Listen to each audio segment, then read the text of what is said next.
ایک بہت بڑا میسج ہے کہ مسلمان جب دنیا میں آیا ہے تو یہ کہتے ہوئے اللہ سب سے بڑا ہے، اور جائے گا بھی تو یہ اعلان کرتے ہوئے کہ اللہ سب سے بڑا ہے۔ ہمارا نیو ایئر یا پھر اس طرح کے سالوں کا استقبال کرنا یا ان کے جانے کا غم منانا، اس کی کوئی اصل نہیں ہے۔ اور میں نے ایک آیت تلاوت کی ہے آپ کے سامنے، قرآن پاک کی مشہور سورہ ہے، سورہ والضحیٰ۔ رب تبارک و تعالیٰ قسم یاد فرما رہا ہے، اس چاشت کے وقت کی قسم جو محبوب کے چہرے کی طرح چمکتا ہے، واللیل اذا سجا، اس رات کی سیاہی کی قسم جو محبوب کی زلفوں کی طرح ہے۔ ما ودعک ربک وما قلا، محبوب آپ کے رب نے نہ آپ کو چھوڑا ہے اور نہ کچھ کم کیا ہے۔ وَلَلْآخِرَةُ خَيْرٌ لَكَ مِنَ الْأُولَىٰ، اے محبوب آپ کی ہر آنے والی گھڑی پچھلی گھڑی سے بہتر ہے۔ عزیزان گرامی وقار، ہر آنے والا دن تمہارے لیے بہتر ہے، لیکن شرط ہے، ایک ہی شرط ہے، کیونکہ رب تعالیٰ نے فرمایا وَلَا تَهِنُوا وَلَا تَحْزَنُوا وَأَنْتُمُ الْأَعْلَوْنَ، گھبراؤ مت، بے قرار مت ہو، تم سب سے زیادہ کامیاب رہو گے ان کنتم مؤمنین۔ شرط یہ ہے کہ تم میرے نبی کی غلامی میں آ جاؤ، ایمان والے ہو جاؤ، تب پھر تمہارے لیے ہر آنے والی گھڑی بہتر ہے، ہر آنے والی گھڑی پچھلی گھڑی سے بہتر ہے۔ شرط یہ ہے کہ ایمان کی زندگی آ جائے تمہارے۔ حدیث رسول ہے، میرے آقا صلی اللہ علیہ وسلم نے فرمایا لا یؤمن احدکم حتی اکون احب الیہ من والدہ وولدہ والناس اجمعین، تم میں سے اس وقت تک کوئی مومن نہیں ہو سکتا کامل جب تک کہ وہ اپنے ماں باپ، اولاد اور ساری دنیا سے زیادہ مجھ سے محبت نہ کرے۔ دوسری حدیث ہے لا یؤمن احدکم حتی یکون ہواہ تبعا لما جئت بہ، حضور پاک صلی اللہ علیہ وسلم فرماتے ہیں تم میں سے اس وقت تک کوئی کامل مومن نہیں ہو سکتا جب تک کہ وہ اپنی خواہشات کو میری مرضی کے مطابق نہ بنائے۔ برادران ملت اسلامیہ، خواہران ملت اسلامیہ، حاضرین اجلاس، خصوصیت کے ساتھ فخر الاساتذہ، استاذ الاساتذہ حضرت العلامہ مفتی زبیر احمد صاحب قبلہ مصباحی ادام اللہ اقبالہ، اور دور دراز سے اس محفل میں شریک تمام اہل سنت و جماعت، السلام علیکم ورحمۃ اللہ وبرکاتہ۔ الحمد للہ وکفا وسلام علی حبیبہ المصطفیٰ، اما بعد فاعوذ باللہ من الشیطان الرجیم، بسم اللہ الرحمن الرحیم۔ والضحى واللیل اذا سجا، ما ودعك ربك وما قلا، وللآخرة خیر لك من الأولى، صدق اللہ مولانا العظیم۔ بارگاہ رسالت مآب صلی اللہ علیہ وسلم میں درود پاک کا ہدیہ پیش کریں۔ اللہم صلی علی سیدنا و مولانا محمد معدن الجود والکرم وآلہ واصحابہ الکرام وابنہ الکریم وبارک وسلم صلاة دائمة سرمدا ابدا۔ ہمیں یہ پتہ ہے، جیسے کہ خبر دی گئی ہے، آپ حضرات یہاں پر عشاء کی نماز سے بیٹھے ہوئے انتظار کر رہے ہیں، اسی لیے ہم بھی آپ کے سامنے کھڑے ہو کر بیان کرنے کو ترجیح دیتے ہیں کہ بہت سارے اس میں سننے کم اور دیکھنے زیادہ آتے ہیں، تو جس طرح کی بھی جس کی بھی جیسی نیت ہو، لیکن ایک بات ہے میرے عزیزوں، 2023 کا آخری گھنٹہ چل رہا ہے، اور اس آخری گھنٹے میں ہم اپنے رب کی یاد کر رہے ہیں اور اس کے حبیب کا ذکر کر رہے ہیں، اور یہی مسلمانوں کی علامت بھی ہو کہ ہم اپنی زندگی کی ابتدا جو کرتے ہیں وہ اللہ اکبر سے کرتے ہیں۔ آپ کو پتہ ہے جب ہم پیدا ہوئے تھے ہمارے کانوں میں سب سے پہلے آواز کیا آئی؟ اللہ اکبر۔ کسی بھی مولوی صاحب نے ہمارے کانوں میں آواز دی ہوگی، اذان تو ہر بچے کو دی جاتی ہے، اللہ اکبر سے ہماری زندگی شروع ہوئی ہے، اور جب انتقال ہو جائے جنازہ تیار کر کے لایا جائے، امام کے سامنے رکھا جائے، امام سب سے پہلے ہاتھ باندھتے ہوئے کیا کہتا ہے؟ اللہ اکبر، یعنی زندگی ختم بھی ہو گئی ہے، اللہ اکبر۔ یہ ایک بہت بڑا میسج ہے کہ مسلمان جب دنیا میں آیا ہے تو یہ کہتے ہوئے اللہ سب سے بڑا ہے، اور جائے گا بھی تو یہ اعلان کرتے ہوئے کہ اللہ سب سے بڑا ہے۔ ہمارا نیو ایئر یا پھر اس طرح کے سالوں کا استقبال کرنا یا ان کے جانے کا غم منانا، اس کی کوئی اصل نہیں ہے۔ یہ سال کا آخری گھنٹہ ہم تو صرف اس لیے یہاں پر جمع ہیں کہ غیروں نے لوگوں میں ایک عجیب مزاج بنا دیا ہے کہ اس کو سیلیبریٹ کیا جائے گا۔ اور کیسے سیلیبریٹ کیا جائے گا؟ شراب کے نشے میں دھت ہو کر ساحل سمندر اور دیگر علاقوں پر آج پارٹیاں اور وہاں پر نشے کی محفلیں سجائی جاتی ہیں۔ ہم نے یہ سوچا کہ دنیا کی خوشی کرنے کا طریقہ اگر یہ ہے تو ہم سال کے آخری گھنٹے کو رب ذوالجلال کے ذکر میں کیوں نہ منائیں۔ میرے عزیزوں، یقین ہے کہ ابھی آدھا گھنٹے کے بعد کیا ہو رہا ہے؟ 12 بجنے والے ہیں، 12 بجنے والے ہیں، اور 12 سنیوں کے لیے تو خیر کا ہے۔ انشاءاللہ العزیز اس 12 کے بعد آنے والا جو سال ہوگا کفار و مشرکین کے 12 ضرور بجائیں گے۔ دعا تو کریں گے ہم یہی کہ اگلا سال جو لوگ اس نشے میں دھت ہیں کہ 2024 ہمارا ہے، 2024 میں ایسا ہوگا ویسا ہوگا، اس 12 پر ہم دعا یہی کرتے ہیں کہ مولا آج کے رات کے 12 کے بعد ان سارے دشمنان اسلام کی زندگی کے 12 بج جائیں۔ اللہ کریم وہ دن ضرور لائے گا۔ اور میں نے ایک آیت تلاوت کی ہے آپ کے سامنے، قرآن پاک کی مشہور سورہ ہے، سورہ والضحیٰ۔ رب تبارک و تعالیٰ قسم یاد فرما رہا ہے، اس چاشت کے وقت کی قسم جو محبوب کے چہرے کی طرح چمکتا ہے، واللیل اذا سجا، اس رات کی سیاہی کی قسم جو محبوب کی زلفوں کی طرح ہے، ما ودعک ربک وما قلا، محبوب آپ کے رب نے نہ آپ کو چھوڑا ہے اور نہ کچھ کم کیا ہے، وَلَلْآخِرَةُ خَيْرٌ لَكَ مِنَ الْأُولَىٰ، اے محبوب آپ کی ہر آنے والی گھڑی پچھلی گھڑی سے بہتر ہے۔ جب یہ وعدہ کس کا ہے؟ رب ذوالجلال کا۔ حضور کی ہر آنے والی گھڑی پچھلی گھڑی سے بہتر ہے تو امت کی بھی ہر آنے والی گھڑی پچھلی گھڑی سے بہتر ہوگی۔ ہم آنے والے سال کا استقبال اسی اعتبار سے کریں گے کہ رب تعالیٰ کا وعدہ ہے کہ ہر آنے والی گھڑی بہتر ہوگی، تو پھر انشاءاللہ ہم یہ کہیں گے 2024 ہمارا ہے انشاءاللہ، بلکہ اس کے بعد آنے والے سال بھی ہمارے ہیں۔ میں گفتگو کی طرف آگے بڑھتا ہوں، لیکن اس سے پہلے آپ کو میں بتاؤں، ایسے ڈر کے ماحول میں، ایسے سراسیمگی کے وقت میں، جہاں لوگ چھوٹی سی افواہ پر بھی گھروں پر دب کے بیٹھے ہوئے ہیں، آج مسلمانوں میں خاص طور پر اتنا ڈرایا گیا ہے کہ لوگ سفر کرنا بھی چھوڑ رہے ہیں۔ ارے نہیں، اب ایسے حالات ہو جائیں گے، ہم ٹرین کا سفر نہیں کریں گے، فلاں جگہ نہ جائیں۔ اتنے ڈر کے باوجود، ڈر تو تمہارے اندر پھیلایا گیا، خوف تمہارے اندر لایا گیا، لیکن جانتے ہو ان کے پاکھنڈیوں کی باتوں کو سنا کبھی؟ یہ گوفے میں بیٹھ کر یہ کہتے ہیں کہ 2029 میں بھارت کا پردھان منتری مسلمان بن سکتا ہے۔ یہ ہم نہیں کہہ رہے، اور نہ ہی اس کرسی کی لالچ میں ہم دوڑے بھاگ رہے ہیں۔ جس کے پاس آیت الکرسی ہے اسے اس کرسی کی حاجت نہیں، لیکن دلوں کا خوف یہ بتاتا ہے، ان کا ڈر یہ بتاتا ہے کہ اگلے سال آنے والے ان کے لیے ہو سکتے ہیں، اور میں دعا کرتا ہوں اللہ ان کا ڈر صحیح فرماتے ہیں۔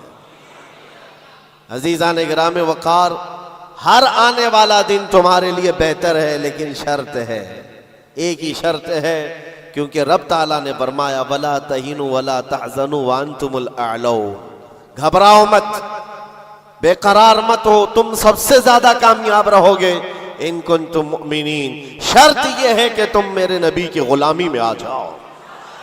ایمان والے ہو جاؤ تب پھر تمہارے لیے ہر آنے والی گھڑی بہتر ہے، ہر آنے والی گھڑی پچھلی گھڑی سے بہتر ہے۔ شرط یہ ہے کہ ایمان کی زندگی آ جائے تمہارے، اور ایمان نہ ہو، ایمان کسے کہتے ہیں سب کو پتا ہے، حدیث رسول ہے، میرے آقا صلی اللہ علیہ وسلم نے فرمایا لا یؤمن احدکم حتی اکون احب الیہ من والدہ وولدہ والناس اجمعین، تم میں سے اس وقت تک کوئی مومن نہیں ہو سکتا کامل جب تک کہ وہ اپنے ماں باپ، اولاد اور ساری دنیا سے زیادہ مجھ سے محبت نہ کرے۔ دوسری حدیث ہے لا یؤمن احدکم حتی یکون ہواہ تبعا لما جئت بہ، حضور پاک صلی اللہ علیہ وسلم فرماتے ہیں تم میں سے اس وقت تک کوئی کامل مومن نہیں ہو سکتا جب تک کہ وہ اپنی خواہشات کو میری مرضی کے مطابق نہ بنائے۔ حضور کی مرضی کے مطابق جب تک تم اپنی خواہشات نہیں بناؤ گے مومن نہیں ہو سکتے، اور مومن کامل نہیں ہوگے تو پھر مدد بھی نہیں ہے۔ میں اس مومن کی بات کر رہا ہوں جس کو قرآن کہتا ہے کبھی قد افلح المؤمنون، ایمان والے کامیاب ہو چکے۔ کون سے ایمان والے؟ ایمان کی شرط اول ہے حضور کے لیے بے انتہا محبت کرنا، شرط اول ہے۔ اب آئیے ہم آج کی اس رات میں تذکرہ ان لوگوں کا کریں جن کا ذکر ہمارے ایمان کی جلا کا سبب ہے، وہ دیوان گانے عشق رسول جنہوں نے اپنی زندگیاں حضور کے قدموں میں نچھاور کر دی۔ میں نے آج یہ سوچا کہ ان کی بارگاہوں میں خراج عقیدت پیش کرتے ہوئے جوانوں کے لیے مثال رکھو۔ آج کے نوجوان آئیڈیل کس کو سمجھیں گے؟ میرے عزیزو، دنیا آج بڑی بڑی اسکرینیں لگا کر مجرا کرنے والے ظالموں کے ناچ کو دیکھ رہی ہوگی، سٹنٹ کرنے والے ان کے سامنے ہیرو بن جاتے ہیں۔ میں آج آپ کو ان جیالوں کی بات رکھنا چاہتا ہوں جو حقیقت میں ہیرو ہیں، جو پوری دنیا کے لیے ہیرو ہیں۔ اس بطل جلیل کا ایک نام کافی ہے، خالد بن ولید۔ اس کی مثال دنیا لانے سے قاصر ہے۔ میرے عزیزوں، میری پوری گفتگو کا خلاصہ صرف اتنی بات پر ہوگا جو بریلی کے امام نے پکار کر کہا تھا، پھر کے گلی گلی تباہ، ٹھوکریں سب کی کھائی کیوں، دل کو جو عقل دے خدا تیری گلی سے جائے کیوں۔ آج جو گلی گلی گھوم رہے ہیں ان تک بھی پیغام پہنچاؤ، پھر کے گلی گلی تباہ، ٹھوکریں سب کی کھائے کیوں۔ آ جاؤ اس دربار میں، اس دربار کا جو سگ بھی ہو جاتا ہے، کتا بھی ہوتا ہے، وہ اپنے وقت کا مجدد بن کر کے یہ نعرہ لگاتا ہے، یہ نعرہ لگاتا ہے، اس گلی کا گدھا ہوں میں جس میں مانگتے تاجدار پھرتے ہیں۔ اس گلی کا گدھا ہوں میں جس میں مانگتے تاجدار پھرتے ہیں۔ خسروی اچھی لگی نہ سروری اچھی لگی، ہم فقیروں کو مدینے کی گلی اچھی لگی۔ حضور تاج الشریعہ بدر الطریقہ فرماتے ہیں، بلہوس سن سیم و زر کی بندگی اچھی نہیں، ان کے در کی بھیک اچھی سروری اچھی نہیں۔ جو پیا کو بھائے اختر وہ سہانا راگ ہے، یہ تاج الشریعہ فرماتے ہیں، جو پیا کو بھائے اختر وہ سہانا راگ ہے۔ کیا مطلب ہے؟ جو مصطفیٰ کو پسند آئے وہی اصل راگ ہے، وہی بات اچھی ہے۔ جو پیا کو بھائے اختر وہ سہانا راگ ہے، جس سے ناخوش ہو پیا وہ راگنی اچھی نہیں، جس سے ناخوش ہو پیا وہ راگنی اچھی نہیں۔ پیا حضور کے بارگاہ میں استعارتن کہا گیا ہے۔ حضور کو جو چیز ناپسند ہے وہ ہمارے لیے اچھی ہے ہی نہیں۔ یہی تو بریلی کا مزاج ہے۔ کہتے ہیں نا تاج الشریعہ رحمت اللہ تعالی علیہ کہ نبی سے ہو جو بیگانہ اسے دل سے جدا کر دے، پدر مادر برادر جان و مال ان پر فدا کر دے۔ یہ سارے اشعار کا لب لباب خلاصہ کیا ہے؟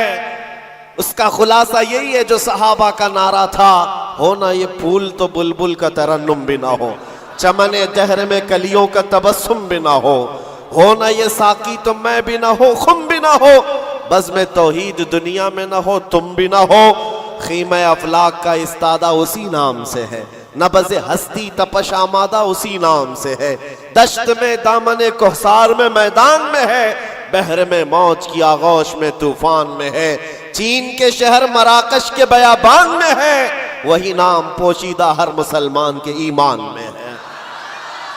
اور وہ جو نہ ہو تو اور وہ جو نہ تھے تو.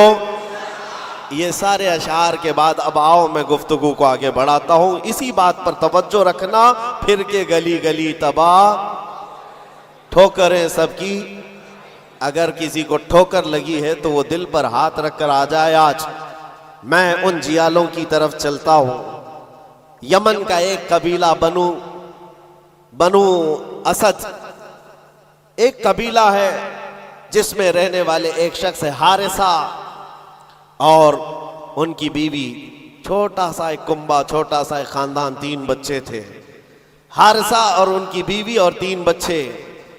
یہ یمن کا رہنے والا ایک قبیلہ ہے.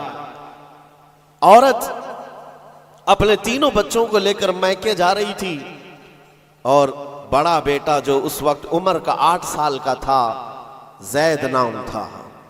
قافلے پر اچانک ڈاکوؤں کا حملہ ہوا اور مال لوٹ لیا گیا, اور ساتھ ہی ڈاکوؤں نے یہ زید نامی چھوٹے سے بچے کو, 8 سال کے بچے کو بھی گرفتار کر لیا. ایک ماں کا کلیجہ دہل گیا کہ میرے 8 سالہ بچے کو مجھ سے چھینا گیا. باقی 2 بچے تو ساتھ تھے.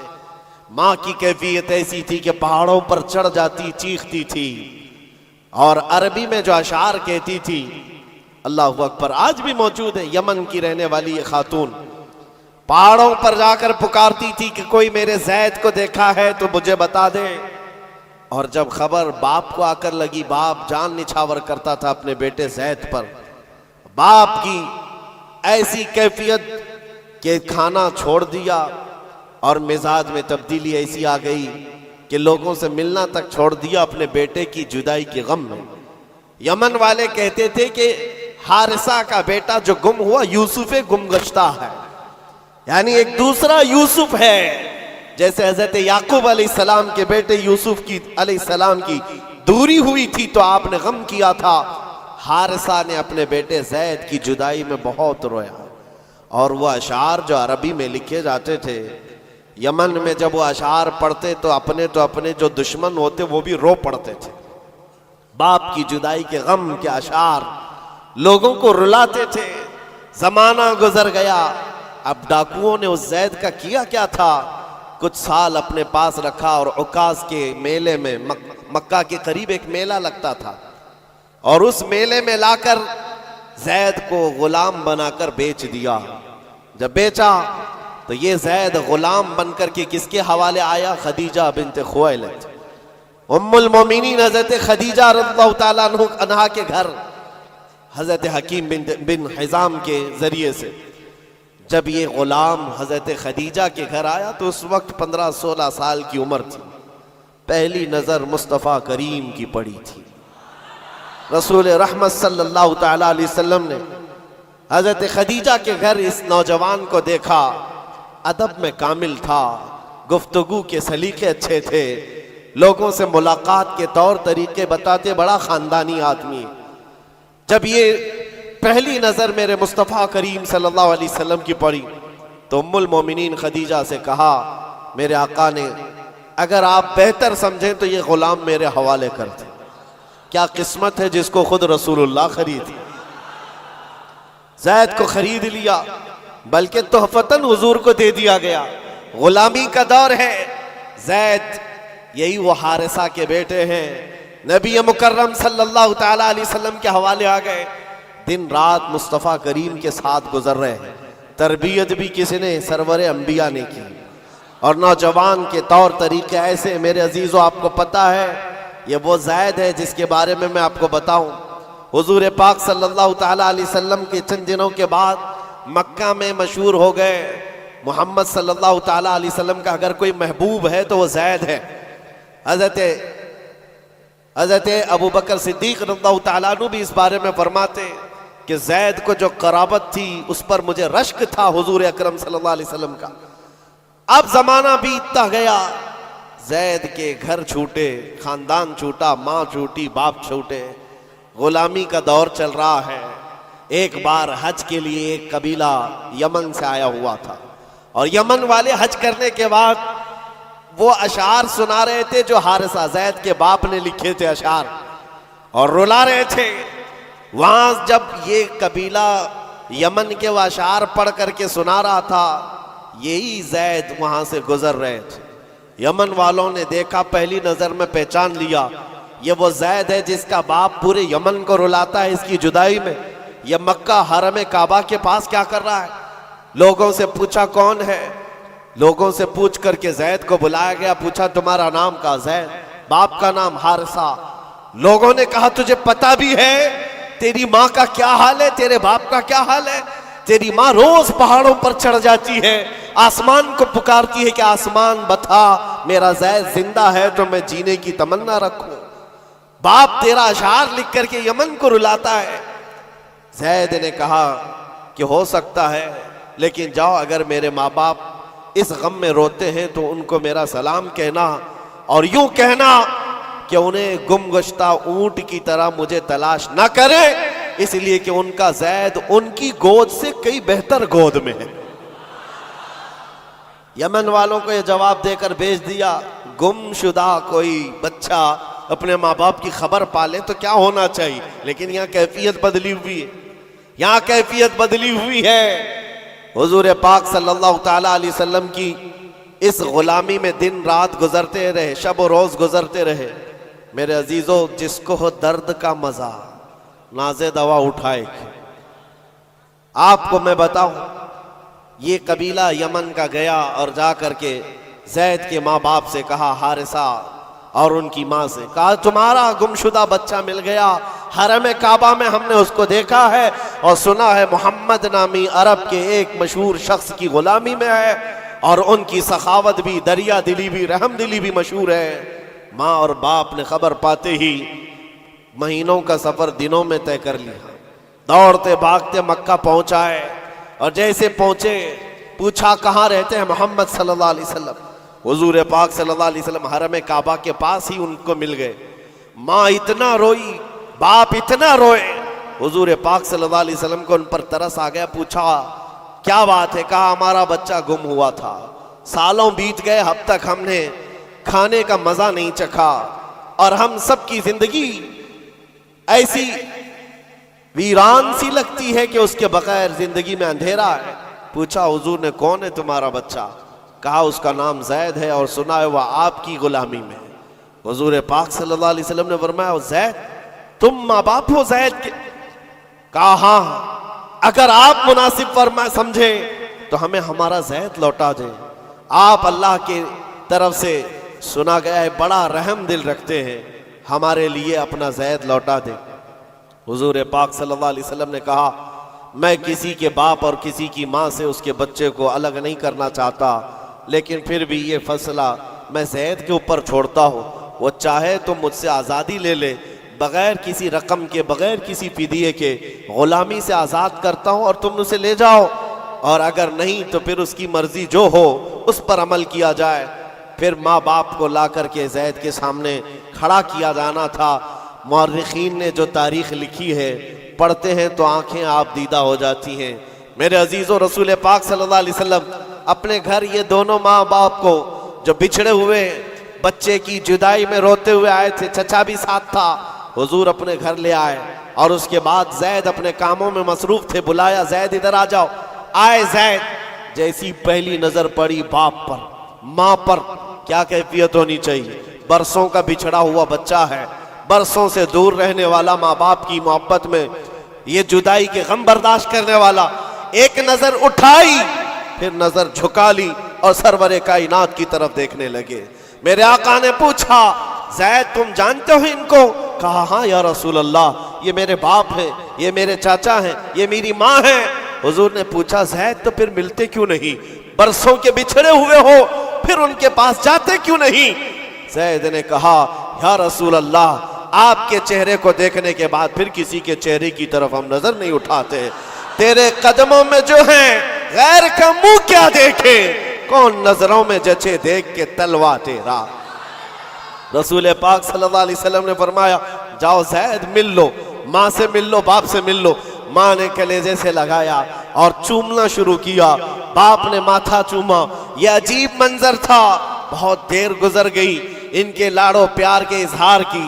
اس کے بعد رسول رحمت صلی اللہ علیہ وسلم نے فرمایا زید تمہارے ساتھ یہ حادثہ ہوا تھا، اتنے سالوں تم اپنے ماں باپ سے الگ رہے، اب فیصلہ تمہاری مرضی پر ہے، تم جہاں جانا چاہتے ہو جا سکتے ہو، یمن اپنے قبیلے جاؤ، اپنے خاندان، اپنی ماں اور اپنے باپ، اپنے بھائیوں کے پاس جاؤ۔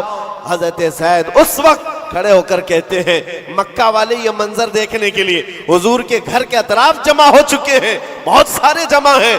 زید نے سب کو مخاطب کر کے کہا، اے لوگو حاضرین مجلس، سب دیکھو، یہ میری ماں ہے، یہ میرے باپ ہیں، یہ میرے چچا ہیں، لیکن سب کو گواہ بنا کر کہتا ہوں، محمد عربی صلی اللہ علیہ وسلم کی غلامی 1000 آزادیوں سے افضل ہے۔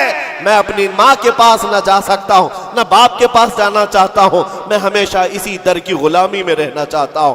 ماں کہتی ہے، بیٹا آزاد کر رہے ہیں تجھے محمد صلی اللہ علیہ وسلم، تجھے آزاد کر رہے ہیں۔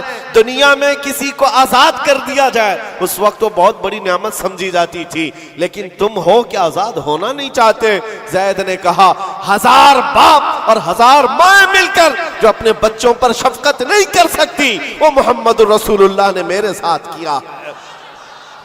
جیسے ہی حضرت زید کا یہ اعلان مکہ والوں نے سنا تو کیا رسول رحمت صلی اللہ تعالیٰ علیہ وسلم نے ان کو چھوڑ دیا؟ آتا ہے فقیروں پہ انہیں پیار کچھ ایسا، خود بھیک دیں اور خود کہیں منگتے کا بھلا ہو۔ حضور رحمت صلی اللہ تعالیٰ علیہ وسلم، رحمت عالم صلی اللہ علیہ وسلم زید کا ہاتھ پکڑ کر کے لے جاتے، کہاں لے کر کے آئے؟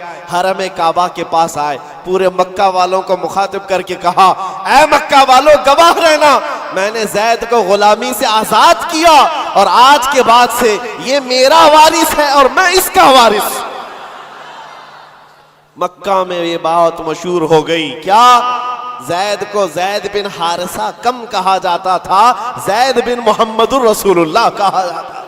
محمد الرسول اللہ کا بیٹا زید، میرے عزیزو، جو اس دربار میں آیا ہے، ظاہر سی بات ہے یہ وہ مزہ ہے جس کو چکھنے کے بعد ہی بریلی کے امام نے کہا تھا، پھر کے گلی گلی تباہ، ٹھوکریں سب کی کھائی کیوں، دل کو جو عقل دے خدا تیری گلی سے جائے۔ حضور پاک کے دربار کا لطف جس نے اٹھا لیا ہے، پھر وہ کسی اور دربار کی طرف منہ بھی نہیں کرتا۔ حضور اکرم صلی اللہ تعالیٰ علیہ وسلم کی بارگاہ کی لذت جسے حاصل ہے، وہ آج کے ہیپی نیو ایئر کے جلسوں میں یا وہاں کے تماشوں میں شرکت کرے گا؟ ہرگز نہیں ہو سکتا، ہرگز نہیں۔ وہ آنکھ ان تماشاؤں کو نہیں دیکھ سکتی جو جلوہ رسول دیکھنے کے لیے بیتاب ہے۔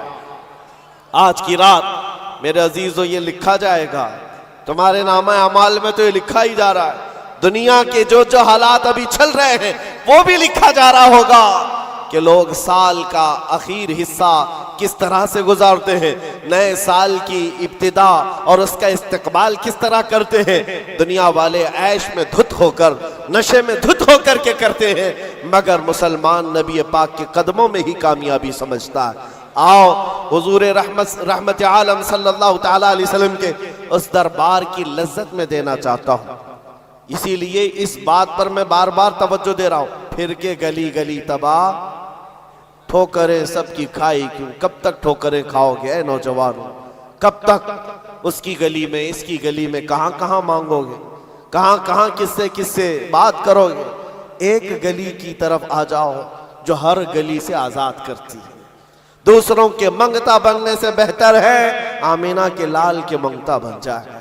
اس نبی پاک کی غلامی جو 1000 آزادیوں سے افضل ہے، سیدنا بلال حبشی رضی اللہ تعالی، وہ جانثار رسول، دامن رسول میں جیسی آ گیا۔ جانتے ہو حضرت بلال حبشی رضی اللہ تعالیٰ نے کئی سالوں تک زخم اٹھائے، اور بچہ بچہ ان کے متعلق جانتا ہے۔ مکہ کی گلیوں میں ان کے پیروں میں رسی باندھ کر اوباش لوگوں کے ہاتھ میں دیا جاتا، اور وہ بدماش لڑکے آپ کو مکہ کی گلیوں میں رسی میں پاؤں میں رسی باندھ کر کھینچا کرتے تھے۔ ان کی جسم پر، ان کی پیٹھ پر گرم سل رکھا جانا، دہکتے ہوئے انگاروں میں ان کو سلایا جانا، یہ سب روایتیں پتہ ہے آپ بلال حبشی کو۔ لیکن جو میں بات کہنے جا رہا ہوں، زمانہ بیت گیا، آپ تو حضور پاک کی غلامی میں آئے، اور حضور پاک صلی اللہ علیہ وسلم کی وفات کے بعد صدیق اکبر کا زمانہ آیا، حضرت عمر کا زمانہ۔ میرے عزیزوں، آپ کو ایک بات بتاؤں، جب مجلس امیر المومنین حضرت عمر فاروق رضی اللہ تعالیٰ عنہ میں حضرت بلال حاضر ہوتے، بلال ان کی کیفیت کیا تھی؟ وہ بھی مکہ کے ایک غلام تھے، حبشی غلام۔ حبشی غلام اس وقت مکہ میں حقارت سے دیکھتے تھے لوگ، کالے رنگ کا ہوتا ہے، چوڑی ناک کا ہوتا ہے، لیکن سیدنا بلال حبشی کی بات یہ ہے، امیر المومنین عمر ابن خطاب جس کے رعب و دبدبے کا حال یہ ہے قیصر و کسریٰ کی فوجیں تھر تھر کانپتی ہو، وہ امیر المومنین جس کے بو سے، جس کی صرف اور صرف ہوا سے، جس کی خوشبو سے شیطان راستہ بدل لیتا ہو، جب بلال حبشی ان کی محفل میں آتے تو کیا کہہ کر پکارتے جانتے ہو؟ یا سیدنا بلال، یا سیدنا بلال، اے ہمارے آقا بلال آئیے، اے ہمارے آقا بلال آئیے۔ حضرت بلال کہتے حضور یہ آپ کی زبان سے اچھا نہیں لگتا، میں غلام ہوں، مجھے غلام کہہ کر پکارے، آپ سیدنا کہتے؟ کون کہہ رہا ہے سیدنا؟ عمر ابن خطاب۔ کس کو کہہ رہے؟ بلال حبشی کو۔ سیدنا بلال آئیے۔ حضرت بلال جب کہتے امیر المومنین آپ یہ نہ کہیں سیدنا، مجھ کو غلام کہہ کر پکارے، حضرت عمر کیا کہتے تھے؟ آئیے آپ کو میں بتاؤں کیوں سیدنا بلال کہہ کر پکارتا ہوں۔ آپ اپنا جبہ اٹھائیں، جب وہ جبہ اٹھاتے ان کی پیٹھ پر جو داغے ہوئے نشان تھے، حضرت عمر اس کو بوسہ لیتے تھے اور چومتے تھے اور کہتے اے بلال، جو رسول اللہ کی محبت میں زخم تم نے کھائے وہ زخم ہم نے نہیں کھائے ہیں، جس کو ہو درد کا مزہ ناز دوا اٹھائے کیوں۔ عزیزان گرامی وقار، مقام و مرتبے میں وہی بلند تھا جو دربار رسالت معاب کا اور اس گلی کا گدھا بن کر کے پوری زندگی گزارتا رہا۔ ایک دو نہیں، کئی مثالیں آپ کو میں بتاؤں۔ ایک صحابی ہیں مصعب بن عمیر، یہ رسول پاک صلی اللہ تعالیٰ علیہ وسلم کے ایمبیسیڈر کہلاتے تھے، ترجمان رسول تھے، سفیر رسول تھے۔ ان کی کیفیت کیا ہے؟ اللہ اکبر۔ تاریخ میں لکھا ہے یہ 27 سال کے کڑیل جوان اور مکہ میں ایسے لباس پہنتے تھے کہ ریشم کا لباس، ان کا لباس مشہور تھا، اور مکہ کی گلیوں میں جب گھومتے تھے ان کا عطر جو لگاتے پوری گلیوں میں خوشبو آتی، مہنگا لباس پہنتے، مہنگا عطر استعمال کرتے۔ دامن مصطفیٰ سے جب وابستہ ہوئے، یہ مصعب بن عمیر، ان کی ماں بھی کافرہ ہے، باپ بھی کافر ہے اور سخت ترین دشمنان رسول ہیں۔ شروع میں آپ نے اپنا اسلام چھپائے رکھا۔ چند دنوں کے بعد ایک دن عثمان بن طلحہ نے دیکھ لیا جو کلیل بردار کعبہ تھے، جا کر ان کی ماں سے کہا تو کیا گھر پر بیٹھی رہتی ہے؟ تیرا بیٹا تو محمد کے دین کو اختیار کر چکا ہے۔ ماں کو اتنا برا لگا یہ جملہ۔ جب مصعب بن عمیر آئے تو ان سے پوچھا کہ کیا تم نے محمد عربی کا دین قبول کر لیا ہے؟ آپ نے برجستہ کہا ہاں، اس رسول پاک صلی اللہ علیہ وسلم کے دین میں داخل ہوا جو بندوں کی عبادت سے نکال کر خالق کی عبادت کی طرف لے جاتا ہے۔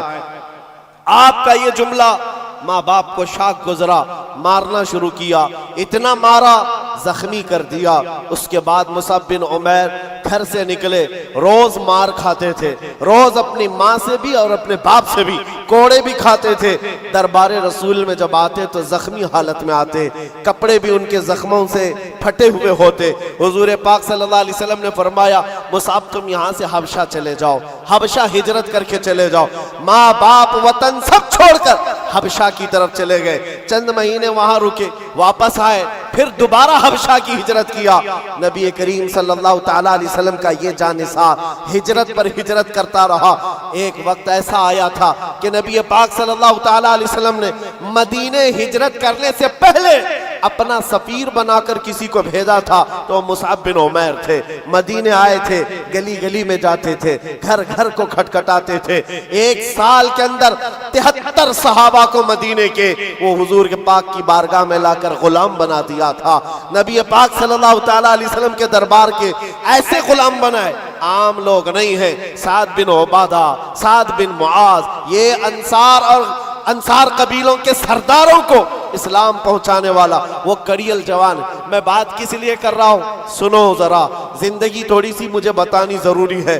وہ مصعب بن عمیر جو ریشم کا لباس پہنتا، جو مہنگے عود اور عطر استعمال کرتا، دامن مصطفیٰ میں آیا ہے، ہجرت پر ہجرت ہے، وطن چھوٹا ہے، کبھی حبشہ کے چکر، کبھی افریقہ کے چکر، اور اس کے بعد کبھی یثرب، یہاں پر آپ آ کر آباد ہوتے رہے۔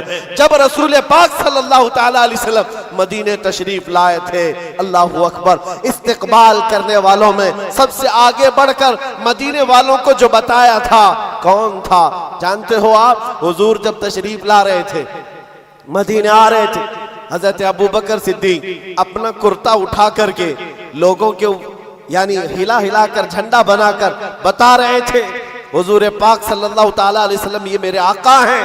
مصعب بن عمیر نے مدینے والوں کو دور سے دیکھ کر کے بتایا تھا کہ جو کپڑا ہلا رہا ہے وہ رسول اللہ کا غلام خاص ہے، اور جو چمکدار چہرہ مدینے میں طلوع ہو رہا ہے وہ محمد رسول اللہ کا ہے۔ مصعب بن عمیر یہ مدینہ طیبہ میں سفیر اسلام ہے، سفیر رسول ہے۔ تھوڑے دنوں کی بات ہے میرے عزیزو، جیسے ہی حضور تشریف لائے، جانتے حضور کے پاس جس وقت وہ آئے تھے مدینے میں، میرے آقا صلی اللہ علیہ وسلم کی آنکھوں میں آنسو آ گئے مصعب بن عمیر کو دیکھ کر۔ کس وجہ سے؟ صحابہ کہتے ہیں مصعب بن عمیر کے پورے جسم میں پہننے کے لیے کوئی کپڑا نہیں تھا، ایک بکری کی کھال کو لپیٹ کر کے اس پر کانٹے لگا لیے تھے، بکری کی کھال، اور جگہ جگہ سے وہ بھی پھٹی ہوئی ہے، وہ پہن کر کے حضور کے بارگاہ میں آئے۔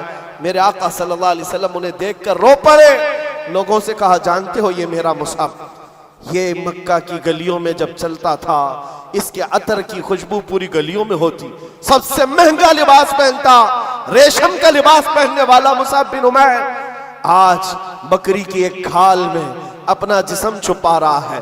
عزیزان گرامی وقار، ساری عیش کی زندگی ترک کیا تھا صرف اسی گلی کے لیے، پھر کے گلی گلی تباہ، ٹھوکریں سب کی کھائی کیوں، دل کو جو عقل دے خدا تیری گلی سے جائے کیوں۔ نبی رحمت صلی اللہ تعالی علیہ وسلم نے اپنی چادر اٹھا کر ان کو عطا کی تھی، اور اس چادر کو لے کر زندگی بھر گزارتے رہے۔ جب جنگ احد کا موقع آیا، بدر میں شریک رہے، احد میں آئے، سنو اس مصعب بن عمیر کی زندگی بتا رہا ہوں۔ نوجوانوں تمہیں ایسا لگتا ہے زندگی کی عیش یہی اصل ہے، تم آج اگر ایک وقت کا کھانا نہیں ملتا تو چھڑ جاتے ہو، تمہاری پسند کے کپڑے نہیں ملتے، گھر چھوڑ کر بھاگ جاتے ہیں۔ کچھ لڑکیاں تو آج یہ کہتی ہے میرا باپ مجھے کیا دلاتا ہے، یہ آج 6 مہینے کا جو اس کا فرینڈ بنا ہے یہ اس کو اچھے خاصے کپڑے دلا رہا ہے، یہ سب تو آج معیار بنا ہوا ہے جینے کا۔ اس مصعب بن عمیر کی زندگی صرف اس لیے بتا رہا ہوں، عیش و عشرت کو ترک کیا تھا اس رسول پاک صلی اللہ تعالی علیہ وسلم کی غلامی میں۔ جانتے ہو احد کے میدان میں ایک وقت ایسا آیا کہ شیطان نے افواہ گرم کر دی تھی کہ محمد رسول اللہ کا انتقال ہو گیا صلی اللہ علیہ وسلم۔ معاذ اللہ، جیسی یہ خبر پھیلی صحابہ کرام کی 2 جماعتیں ہو گئی۔ 2 جماعتیں کیسے؟ بعض صحابہ نے کہا آپ تلوار اٹھا کر کے کیا کریں گے، چلو مدینے واپس چلتے ہیں۔ حضور پاک صلی اللہ تعالی علیہ وسلم کا اگر انتقال ہو گیا، وصال ہو گیا ہے تو کیا کریں گے؟ کچھ تو تلوار اٹھانے کو یہ کہہ کر چھوڑ دیے، اور لیکن دوسری جماعت یہ تھی جو یہ کہہ رہے تھے کہ ٹھیک کہا تم نے، رسول پاک صلی اللہ علیہ وسلم کے پاس ان کے بعد تلوار اٹھا کر کرنا کیا ہے۔ لیکن مصعب بن عمیر کا ایک جملہ تھا جو احد کے میدان میں گونج رہا تھا، اے لوگوں یہ کیوں نہیں سوچتے رسول اللہ کے بعد جینے کا کیا مطلب ہے؟ اگر رسول اللہ نہیں ہے تو پھر جی کر کے مطلب کیا، اٹھاؤ تلوار۔ تو یہ چند لوگوں کی جو جماعت کی سپہ سالاری کر رہے تھے اس وقت میدان میں، مصعب بن عمیر جھنڈا ہاتھ میں پکڑا تھا، قمیہ نام کا ایک دشمن ان کے مونڈے سے تلوار مونڈے کو کاٹ دیا، کندھے سے ہاتھ کاٹ دیا، جھنڈا رسول اللہ کا جس کے ہاتھ میں ہے وہ ہاتھ کا کٹ جانا گویا کہ جھنڈا نیچے آ جائے۔ مصعب بن عمیر کا ایک ہاتھ کٹا، جھنڈا بائیں ہاتھ میں اٹھا کر کھڑے ہوئے، رسول اللہ کا جھنڈا گرنے نہیں دے رہے تھے، اور جب بائیں ہاتھ میں ان کا جھنڈا آیا تو وہی ظالم نے بائیں ہاتھ کو کہنی سمیت کاٹ دیا۔ جھنڈا یا تو اس ہاتھ میں ہو سکتا ہے یا اس ہاتھ میں۔ تاریخ اسلام کی سچے اور آگ کی سرگردانی کرو تو پتا چلے مصعب بن عمیر نے کٹے ہوئے بازوؤں سے اس پرچم کو پکڑا تھا، سینے میں دبا کر